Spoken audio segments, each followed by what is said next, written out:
¿Qué tal, amigos? Buenas tardes, buenas noches, a la hora que nos vean. Pues como cada jueves tenemos un programa más de Crónicas de Banqueta Presenta y volvemos porque esta es la segunda parte con Carmen Espinosa, historiadora. ¿Cómo estás, Carmen? ¿Qué tal? ¿Cómo están todos ustedes? Muy a gusto aquí de nuevo. A gusto con nuestro cafecito y nuestro imposible, porque estamos en una cafetería aquí muy cerca del Monumento a la Revolución. Y la segunda parte, porque la primera vimos la vida conventual femenina. Femenina. Uh-huh. Y ahora vamos a ver la vida conventual masculina, ¿no? Esta parte también, a ver si era igual, creo que no, yo he estado ahí viendo, pero tú nos dirás. Uh-huh. El hombre también, vamos a entrar ahí en el tema, un poquito hay diferencia entre, bueno, está viendo, el monasterio están los monjes y en el convento los frailes, ¿es verdad? Ajá. Sí, bueno, técnicamente sí, pero ya desde la época virreinal se usan indistintamente. Pero el monasterio es para monjes o monjas y el convento es normalmente donde, ¿cómo se llama? Donde vienen los frailes. Es igual el entrar, por ejemplo, ya estábamos viendo en las mujeres, era un poco pues para la enseñanza de la educación, ¿no? La educación en las artes, ser una buena madre, o si no, quedarte y casarte con Dios. ¿En el hombre es igual o qué hay? En el hombre es diferente porque en el convento masculino tú ya entras directamente a un noviciado.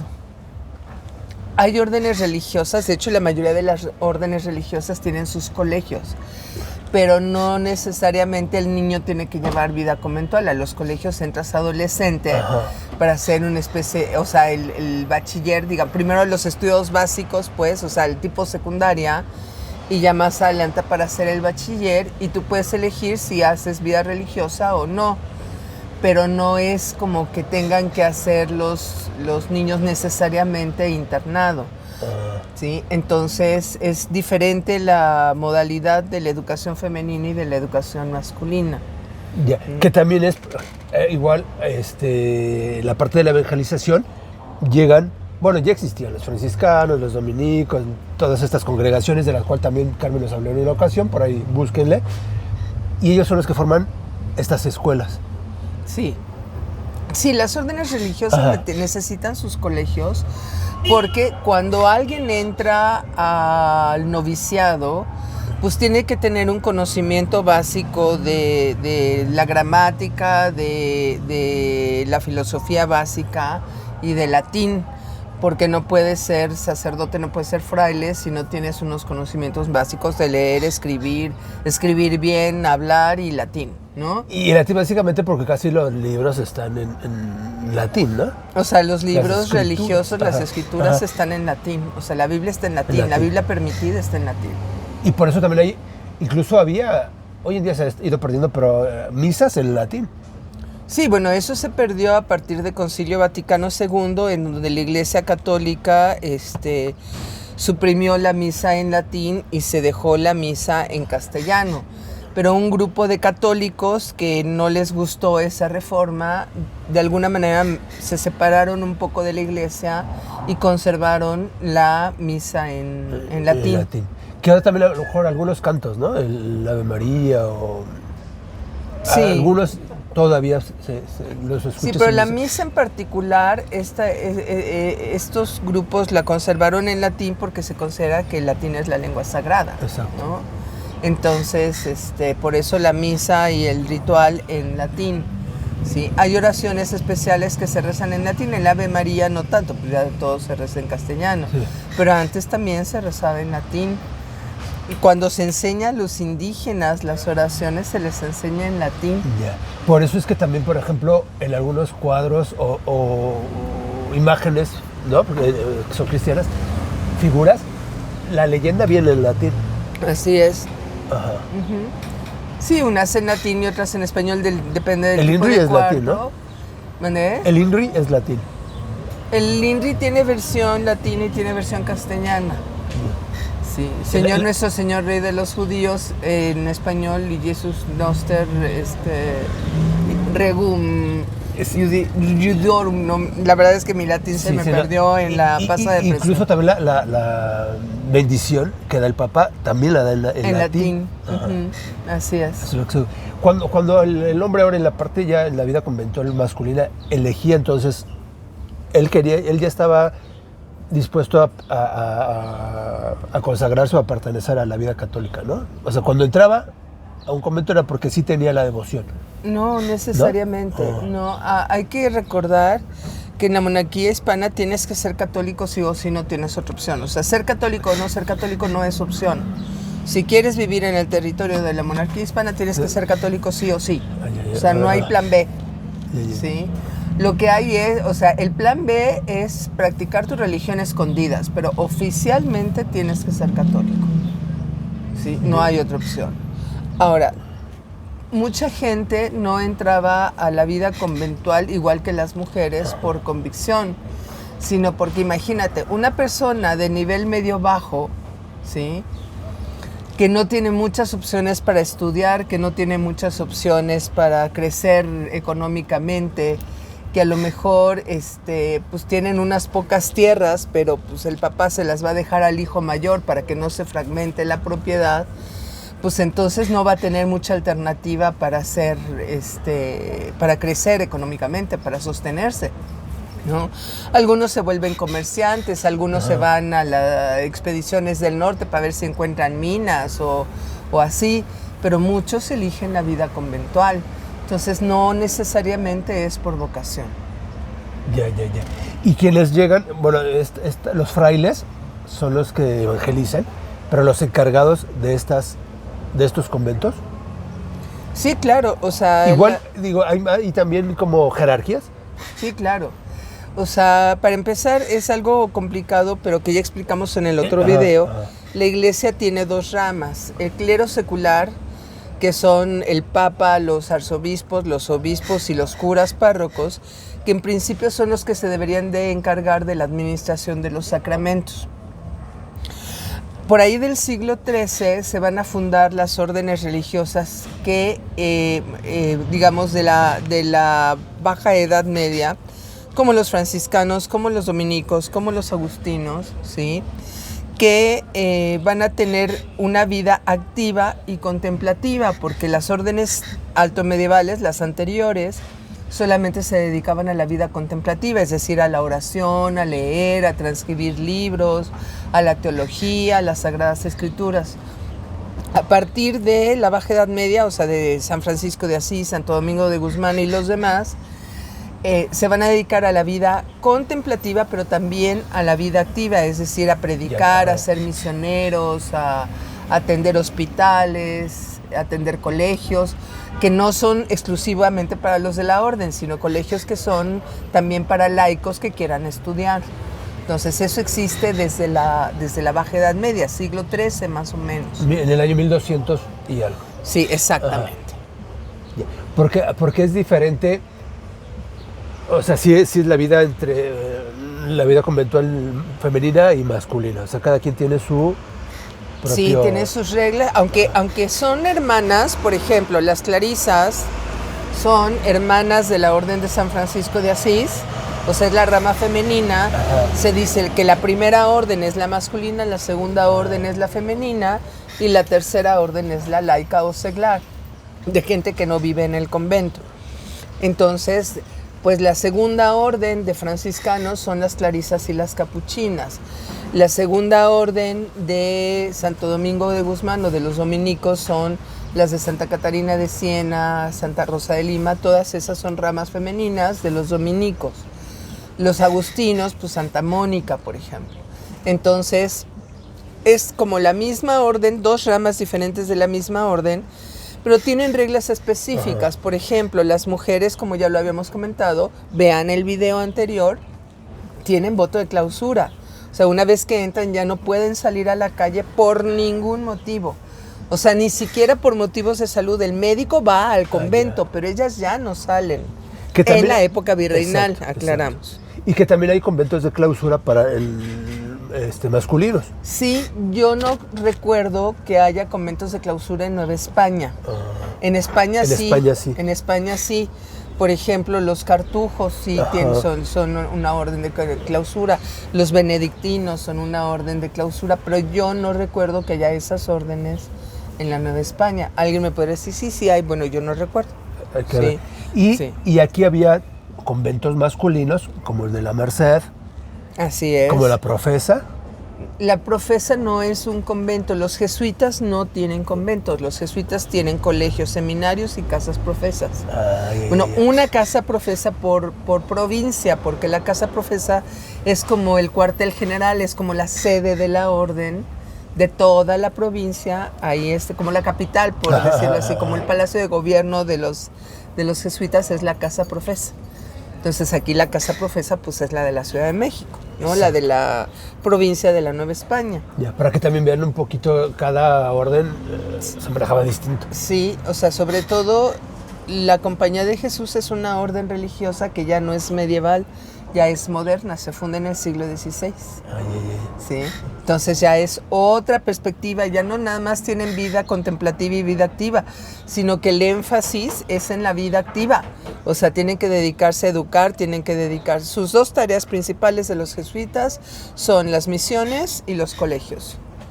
Por eso los colegios más importantes de la Nueva España pues son los colegios jesuitas. ¿Sí? Ya. Pero franciscanos, agustinos y dominicos, mercedarios, carmelitas, aunque tienen colegios, tienen un cariz más misionero y además a los tres primeros, franciscanos, dominicos y agustinos, los mandan en la primera etapa de la evangelización, o sea, los primeros que llegan a abrir brecha con los indígenas para convertirlos al cristianismo son esas tres órdenes.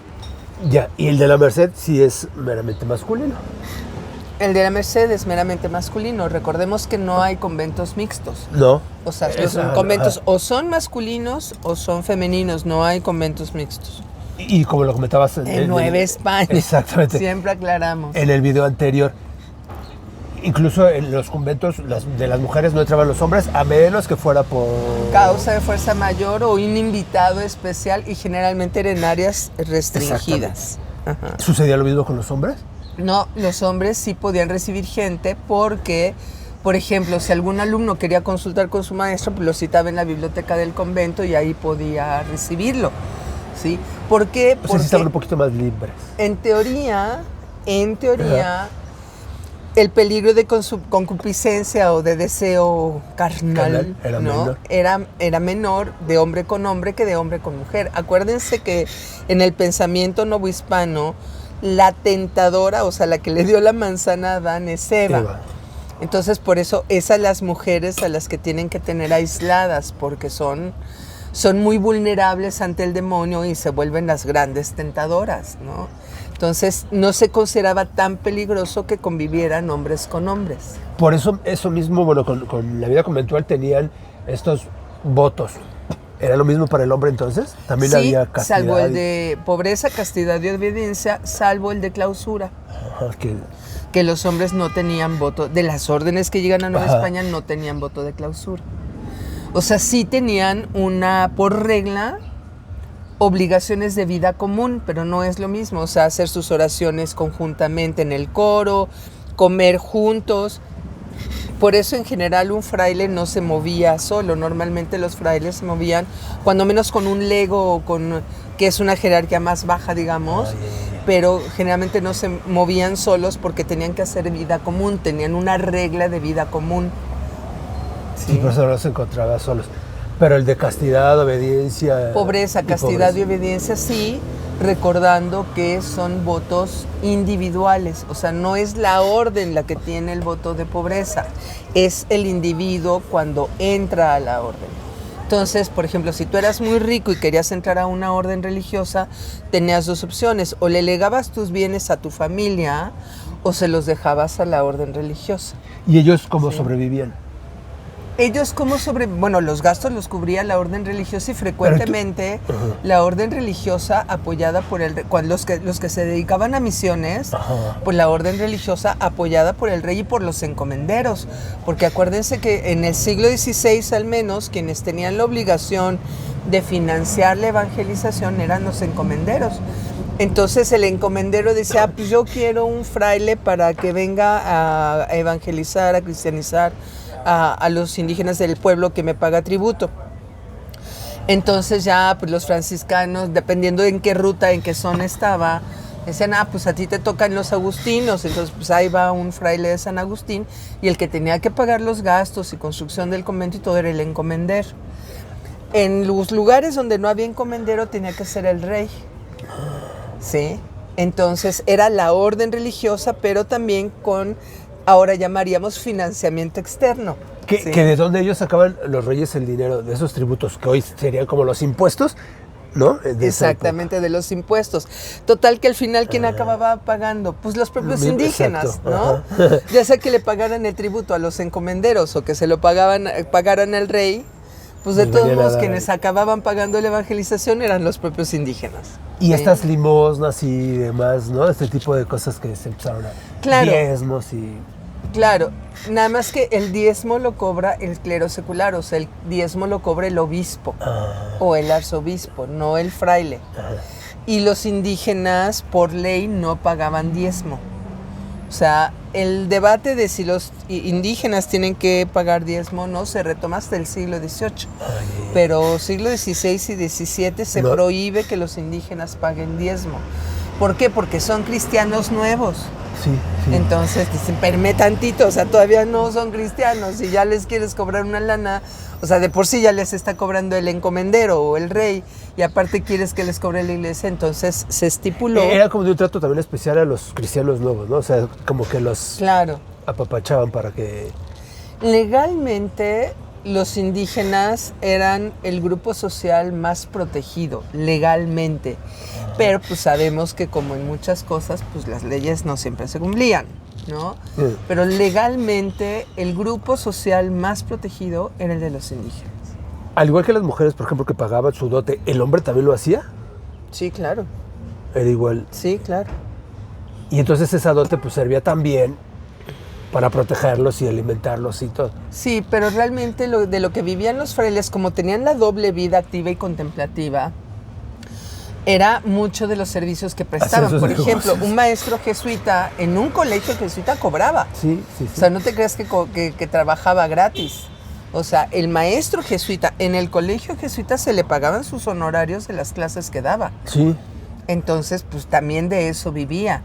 Si además era predicador y lo mandaban a traer de Zacatecas porque sabían que era un gran orador, uno no se imagina, pero los frailes que eran buenos oradores eran rockstars. Sí. O sea, literalmente rockstars. Por ejemplo, del padre Juan Antonio de Oviedo tenemos el documento que lo invitan a dar un sermón en Zacatecas. Y materialmente dicen que la gente estaba colgada de la lámpara, o sea, así en las balaustradas y en el techo y en el coro y todo, o sea, de la cantidad. O sea, sí podría ser un gran influencer. Claro, eran los influencers de la época, por las buenas o por las malas, ¿no? Pero los que eran buenos oradores, sí, que cautivaban a la gente. O sea, imagínense que una misa duraba más de una hora, a veces podía durar hasta varias horas si era una misa de celebración. Entonces, quien era un buen orador, pues imagínate un cuentacuentos súper excelente, ¿no? Quien era un buen orador te traía así echando la baba toda la hora de su sermón. Y entonces por eso lo consentían. Sí, pues no, los cotizaban. Sí. Entonces, oigan, pues que venga el padre Oviedo a dar sermón pues que creen que tengo muchas cosas que hacer, pero aparte pues los gastos, ¿no? Pues hay que trasladarse, y no trasladarse no era nada sencillo. Sí, no, claro, o sea, pues le pagamos sus honorarios, sus viáticos, ¿no? ¿De qué siglo es él? Él es del 18. El padre Oviedo es de Juan Antonio de Oviedo, es del 18. Eso sí está... No. Y de todos había unos, entonces, quien se dedicaba ya a la vida de cristiana. Ellos también, así como las mujeres se casaban con Dios, ellos que... La figura no es que se casen los Dios, o sea... No es tanto que se casen como con Dios, porque casarse hombre con hombre como que no es... No. No sé. Pero lo que sí sucedía era la ordenación y los votos. O sea, los votos en donde juraba pobreza, castidad y obediencia. Se parecía más a lo que hacían las órdenes de caballería a su dama. ¿no? Como si fuera a entregarle las armas a la dama, que en este caso sería la Virgen María, ¿no? Es decir, yo me comprometo a velar por la honra de la Virgen María. Era un poco más, que el ritual del matrimonio se parece mucho, que se llama ritual de vasallaje, ¿no? Se parece mucho el ritual del matrimonio al antiguo ritual de vasallaje, ¿no? Pero en el caso de los hombres era un poco eso, ¿no? De jurar defender el honor de la Virgen, pobreza, castidad, obediencia, pero no se maneja como un matrimonio. No es la imagen del matrimonio, ¿sí? ¿Y ellos entraban desde qué edad? Ellos entraban muy jovencitos, dependiendo de la orden. Por ejemplo, los jesuitas te pedían entrar al noviciado a los 17 años, otras 12, 15 años. Excepcionalmente, cuando el papá era influyente, los aceptaban desde niños, que dicen, es que mi hijo ya tiene vocación religiosa y ya se viste, ya pide que lo vistamos con el hábito de San Francisco o con el talar de la Compañía de Jesús. Entonces, se negociaba para que el niño pudiera entrar al convento desde la infancia, pero normalmente no querían.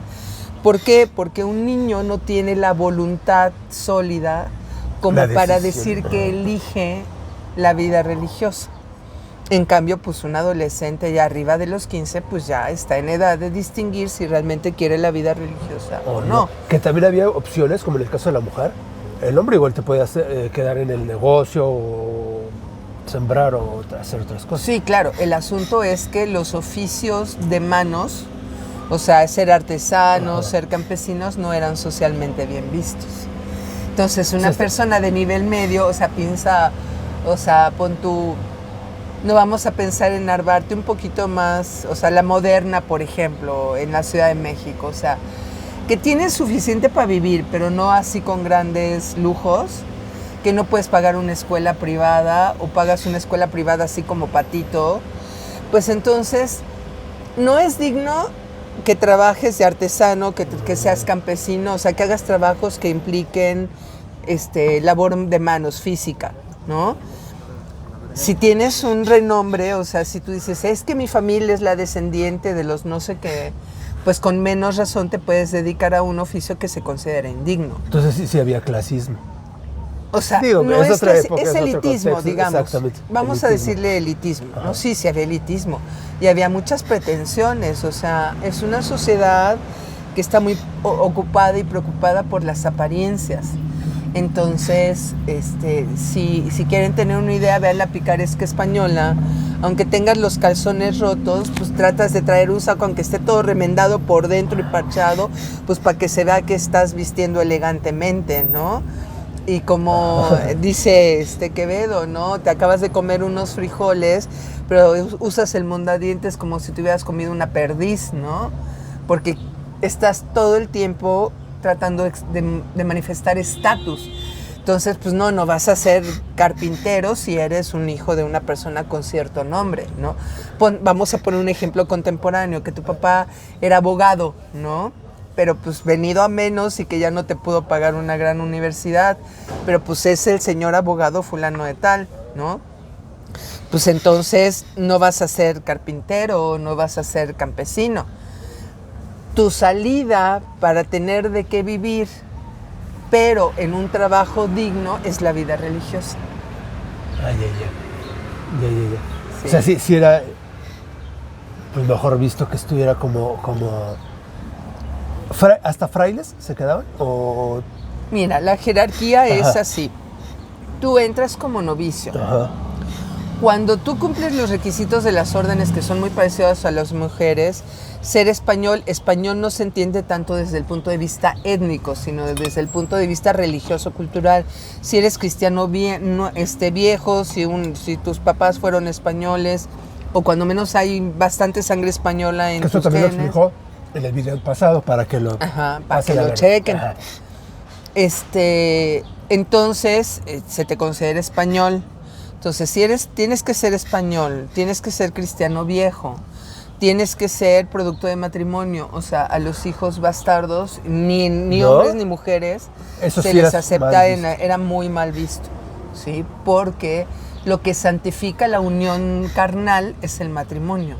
Entonces, si no está bendito, entonces... No era bien visto, pero era muy común. Pero era muy común, claro. Ajá. Entonces, mucha gente no podía entrar a la iglesia, salvo que entraran como lo que se llama hermanos legos, que era como las monjas de velo blanco. O sea, van a ser los que se van a dedicar a limpiar, los que se van a dedicar a la cocina. Estaba completamente identificada. Los que van a cuidar el huerto, los que van a cuidar, digamos, los menesteres de manos, o sea, las cosas domésticas y así. Exacto. O sea, van a poder ser hermanos legos, pero no van a poder ser frailes, salvo excepciones que digan, es que este es muy brillante y es muy bueno y además ha demostrado que sí es cristiano y que cumple con todas sus obligaciones. Excepcionalmente se les permitía llegar a frailes, pero no era lo más común. Entonces podían quedar como hermanos legos, como San Martín de Porres, ¿no? Que era un hermano lego, ¿sí?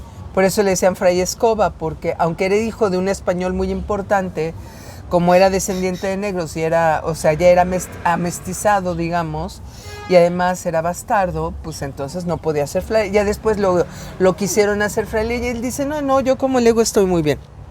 Ya. Sí. Yeah. Y después la jerarquización.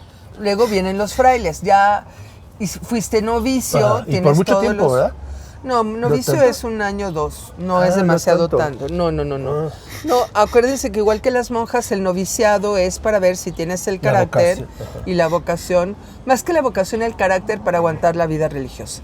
Porque, insisto, mucha gente hace sus votos sin tener vocación. Uno piensa en los frailes del siglo XVI que se iban a la sierra y que caminaban kilómetros para evangelizar y eso, pues obviamente a finales del siglo XVI, de por sí no todos los frailes eran así, pero ya siglo XVI, finales del XVI, XVI del XVIII, pues muchos se quedaban en los conventos rascándoles la panza, ¿eh? Sí, o leyendo o escribiendo tratados o haciendo sermones o dando clases. Buscando el otro. Buscando opciones no tan rigurosas como irse a predicarle a los indígenas en la sierra, ¿no?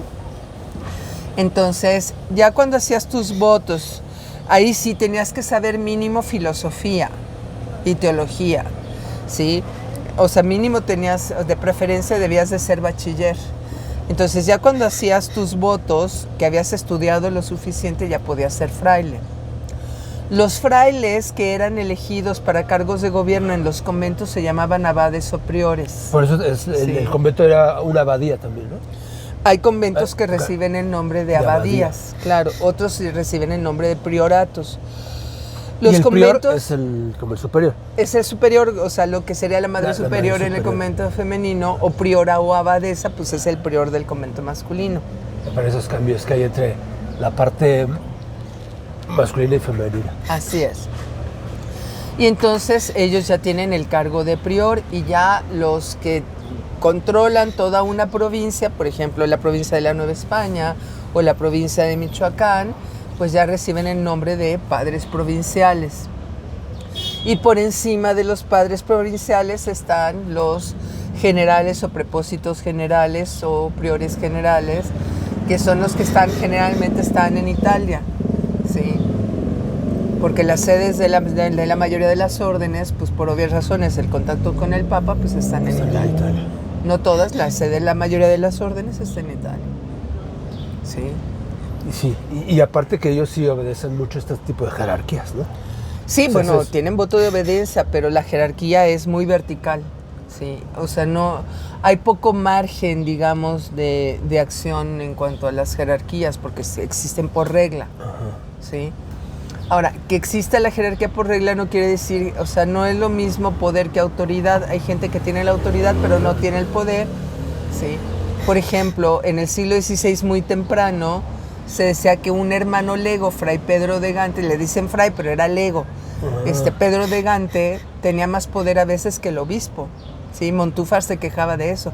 Un hermano lego, así hasta despectiva, un hermano lego franciscano tiene más poder que el obispo, que el arzobispo, ¿no? Tal vez tenga que ver con que pues, Fray Pedro de Gante le pedaleó mucho para la conversión de los indígenas, pero también era pariente del rey Carlos V. Oh, ya ves. Sí. Por eso ya decía yo.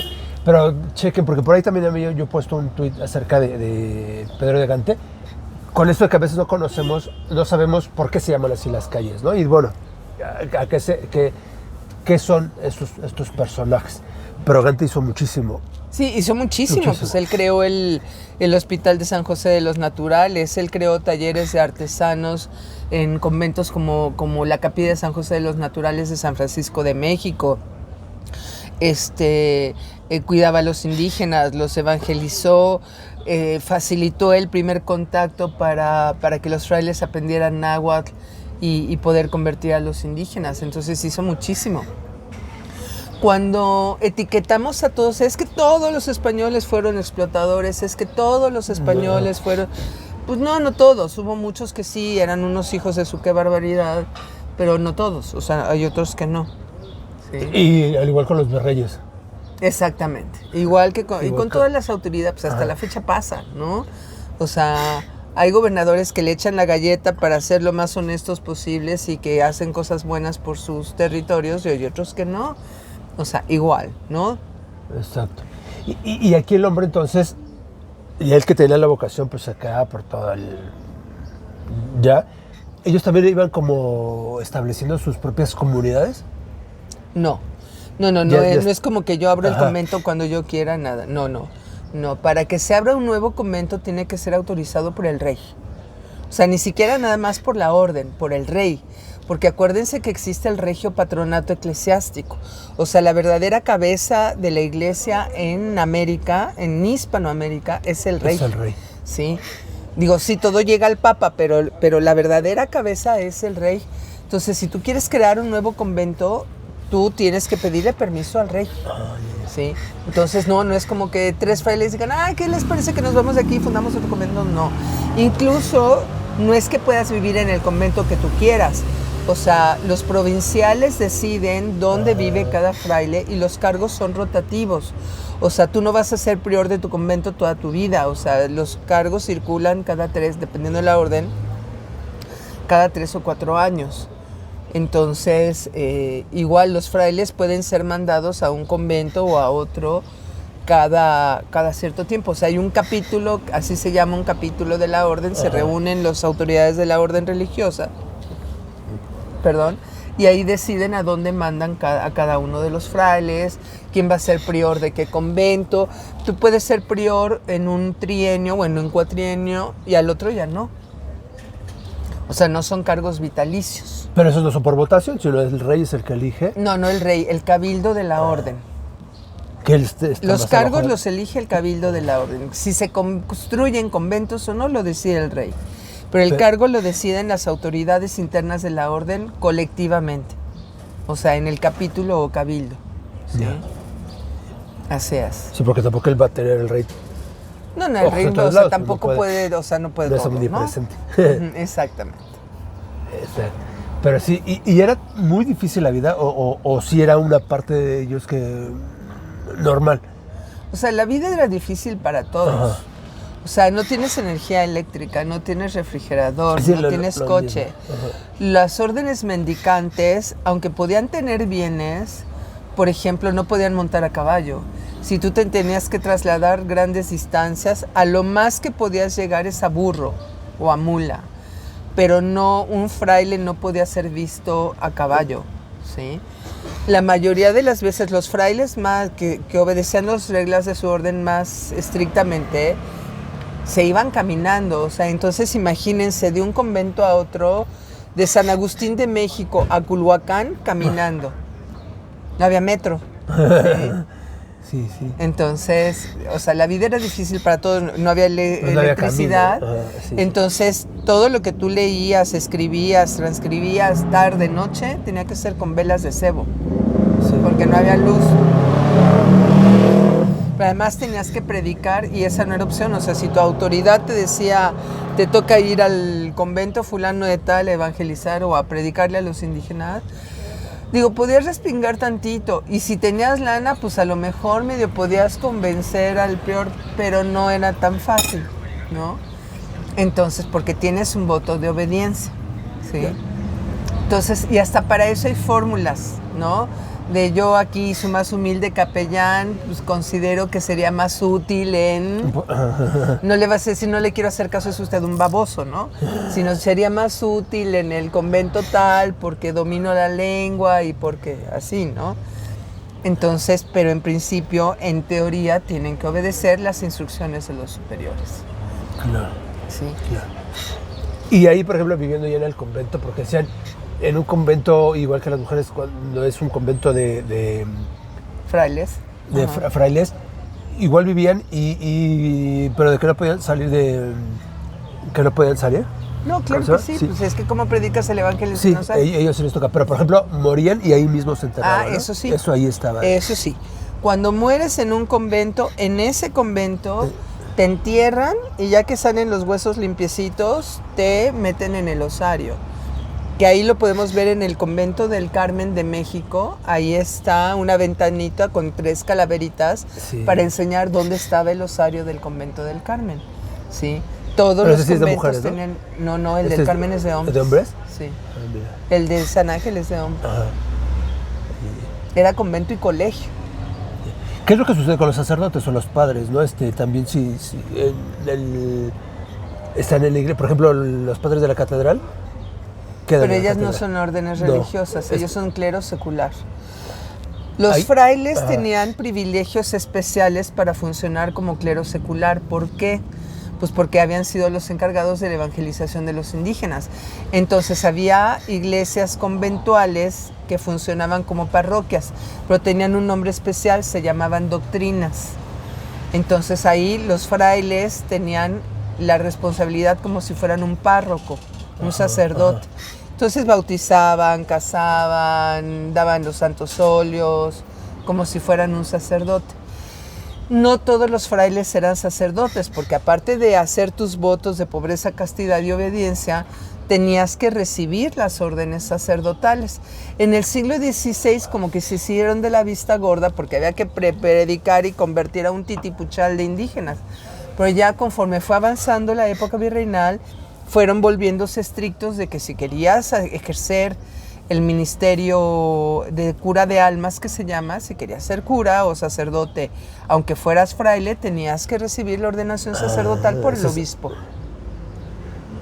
Como un estudio aparte, Sí, o sea, no, el obispo nada más verificaba que supieras la filosofía, la doctrina cristiana y la teología, y hay un rito de ordenación sacerdotal, de imposición de manos que desciende el Espíritu Santo porque los sacramentos es un acto de sacralización, por eso se llaman sacramentos. Entonces, eso lo hace el obispo. Sí. Esto es diferente.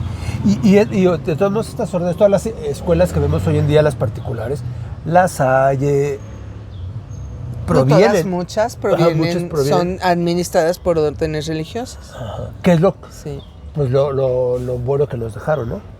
Sí, claro, o sea, y muchas otras cosas, sí. ¿No? Cultura, la evangelización de todas las órdenes dejó huella en todos los pueblos, el sincretismo, o sea, dejaron muchas cosas.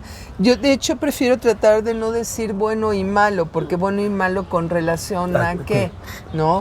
Dejaron cosas provechosas, útiles, y pues los hospitales eran administrados por las órdenes religiosas, los colegios, la gran mayoría fueron administrados por las órdenes religiosas. La universidad era real, pero la mayoría de los maestros, o sea, real y pontificia, pero la mayoría de los maestros pertenecían a las órdenes religiosas. No todos, la mayoría fueron secularizándose con el tiempo, pero la mayoría pertenecían a órdenes religiosas. Entonces, obviamente dejaron muchas cosas provechosas, considerando que obviamente también la influencia cultural de la imposición del cristianismo generó muchas pérdidas culturales también, ¿no? O sea, estamos conscientes de eso. Sí. Era una parte importante, bueno, de como dices, una élite importante en ese momento, ¿no? De esa época fueron, pues no sé, base de muchas cosas. Sí, claro que sí. O sea, la iglesia es uno de los estamentos más poderosos de la Nueva España. Y hasta el más pobre de los curas de pueblo tenía privilegios y tenía fueros y tenía un tribunal propio, igual que los frailes. Los frailes podían ser juzgados de muchos delitos por su propia orden religiosa o por el obispo. En muchos delitos no respondían ante la justicia civil, sino ante la justicia interna de la iglesia. Sí. Con castigos semejantes y demás, ¿no? Lo que ellos decidieran. Algunos eran semejantes, otros eran peores, porque se supone que el sacerdote tendría que ser o el fraile tenía que ser un ejemplo, y otros eran más light, o sea, dependiendo del tipo de delito que fuera, ¿sí? Lo que sí es que se procuraba que los castigos que se le aplicaban a los miembros de la iglesia fueran privados.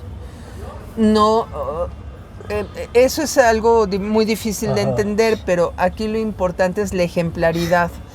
El hacer público que un sacerdote o que un fraile es pecador, para la época, para el criterio de la época, era como incitar al pecado, ¿no? Por eso se procuraba que tanto los juicios como los castigos fueran privados, ¿sí?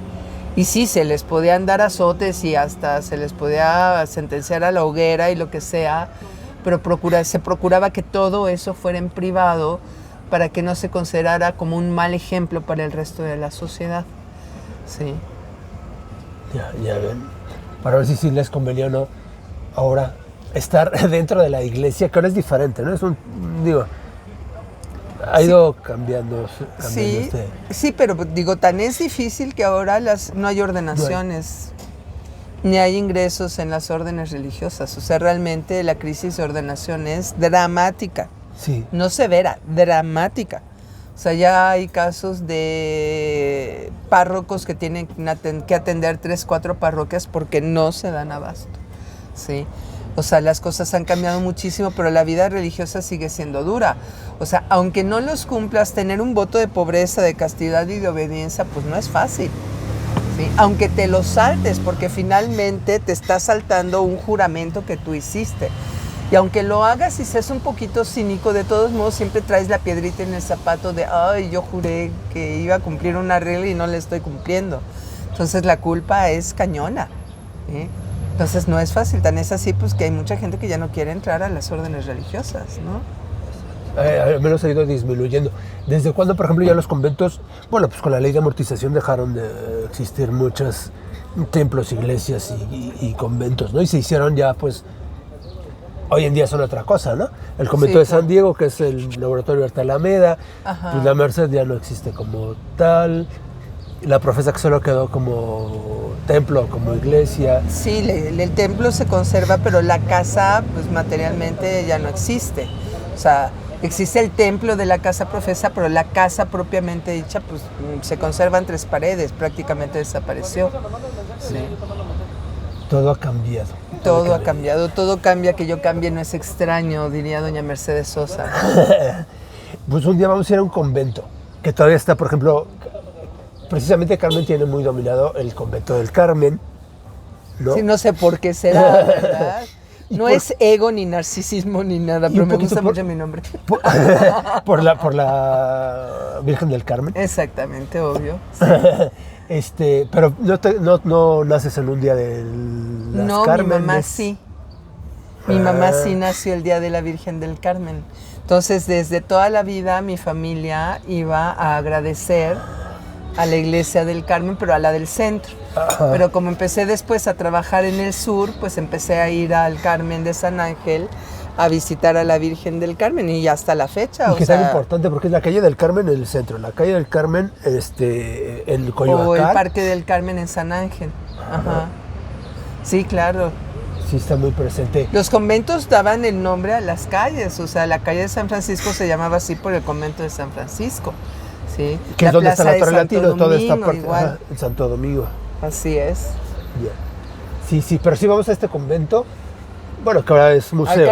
Al Carmen. Si te acuerdas, ya fuimos una vez. Sí, fuimos una vez. Entonces, por eso, para volver a ir y explicarles ahí un poco. Y incluso entramos ahí, ves que están también unos... Sí, a las momias y a las calaveras, pues entramos al osario. Ajá. A las criptas y al osario, claro. Sí. Y sí está abierto y todo, ¿eh? Sí, está abierto. Y hace expediciones para que también vayan de forma particular y organizadas. Síganme en mis redes sociales, Voz Andante Cultura y Recreación, Facebook, Twitter, Instagram y TikTok. Y además ahí publicamos nuestras expediciones culturales. Acabamos de ir a Coyoacán, a la calle de Francisco Sosa. Y ya en estos días, espero hoy mismo, publico la siguiente expedición cultural que va a ser como en 15 días más o menos. Para que estén atentos. Y ahí Francisco Sosa, porque precisamente está la calle donde vivió Francisco Sosa, para explicarles después un día por qué se llaman así las calles también, ¿no? Francisco Sosa fue el autor de la primera crónica sobre Coyoacán. Sí. Por eso le pusieron el nombre a esa calle de Francisco Sosa. Que te lleva hasta donde está la fonoteca. Hasta o sea, de esa... Bueno, de allá para allá. O sea, en el sentido que ustedes quieran, de la plaza del Jardín Centenario, que es el mero centro de Coyoacán, a San Antonio de Padua, Panzacola, que es donde está el puente que cruza el río Magdalena. Ajá. O sea, es una calle de 10 cuadras, más o menos, pero imagínate, nada más recorrimos la mitad y nos echamos más de 2 horas. Sí, es que es... Con la mitad de la calle de Francisco Sosa. Sí. O sea, es riquísima. Nada más esa calle, imagínense, tiene la casa de Salvador Novo, tiene el Museo de la Acuarela, tiene empezamos desde por Miguel Ángel de Quevedo, de Dolores del Río.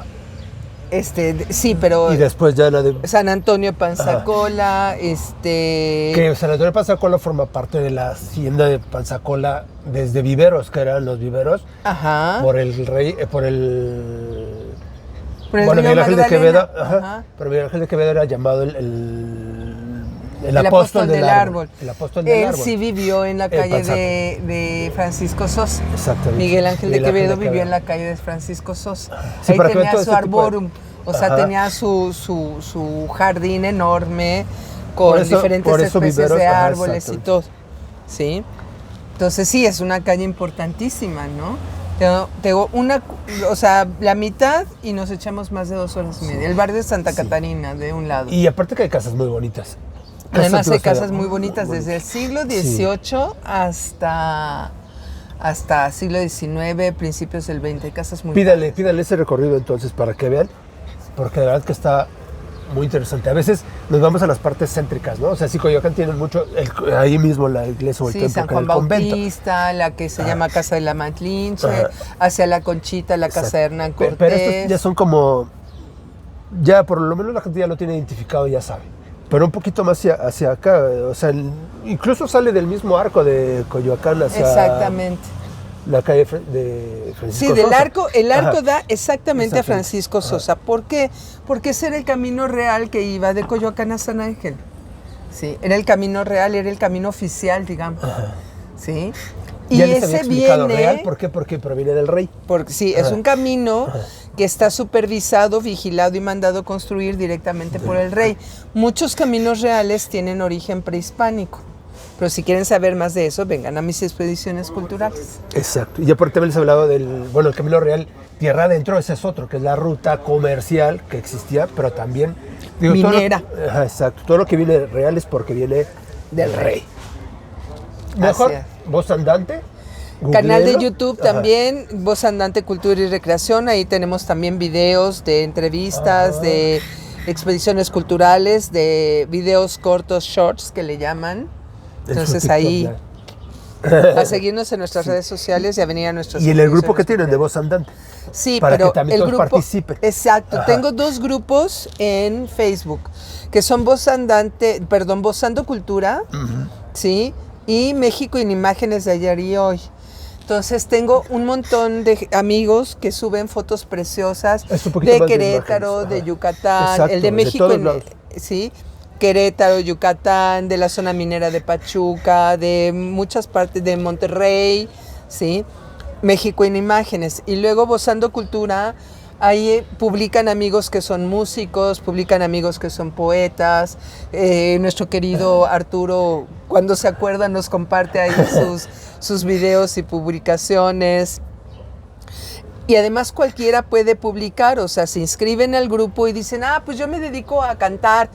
Pues ahí puedes publicar y tú invitas a tus cuates, y entre tus cuates, mis cuates, los cuates de Arturo, pues va creciendo el grupo y podemos difundir en muchísima más gente que la página particular de cada uno. Entonces los invitamos también a los grupos que tenemos en Facebook. Sí, y ahí te digo, googleenla. voz andante y a todo lo que hace. Pero las expediciones que hace, que son estos tours, pero son expediciones, próximamente dice que haces otra, pero nosotros vamos a hacer una particular, también por si alguien quiere agregarse. Ándale, nos echamos Ajá. una a la limón y quien le quiera caer, Ajá.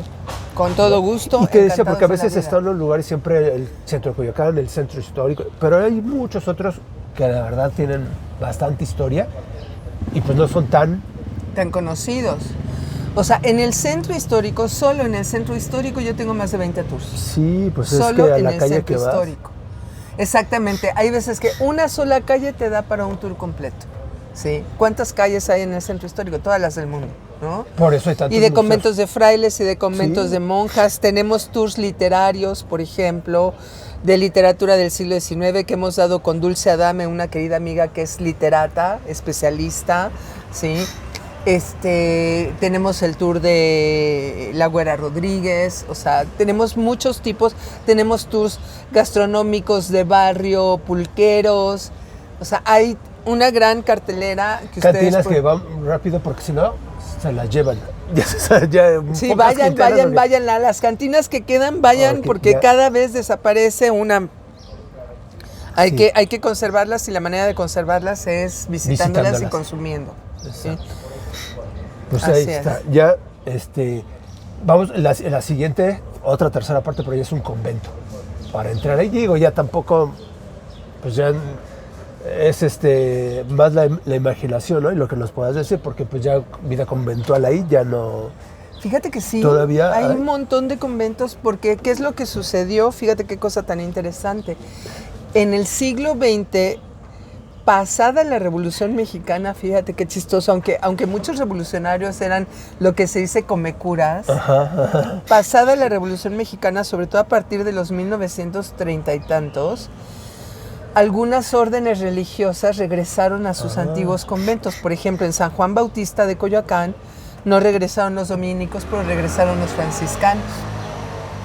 En el convento del Carmen de San Joaquín, que pronto voy a subir un video del convento del Carmen de San Joaquín, regresaron, ahorita están los carmelitas en el convento del Carmen de San Joaquín. O sea, hay muchos conventos ¿Qué donde tal? regresaron las órdenes religiosas, y en la época de Salinas de Gortari regresaron otros a sus antiguos conventos. Ya. Pues ¿sí? eso lo vamos a ver entonces. Así ¿no? es, el fenómeno es muy interesante. No se lo pierdan y pues bueno, hay mucho más todavía por visitar. Gracias, Carmen. Con todo gusto, querido Arturo. Gracias. Y pues bueno, nosotros nos vemos el próximo jueves. Así es que no se lo pierdan en un programa más de Crónicas de Banqueta Presenta. Hasta pronto. Hasta luego.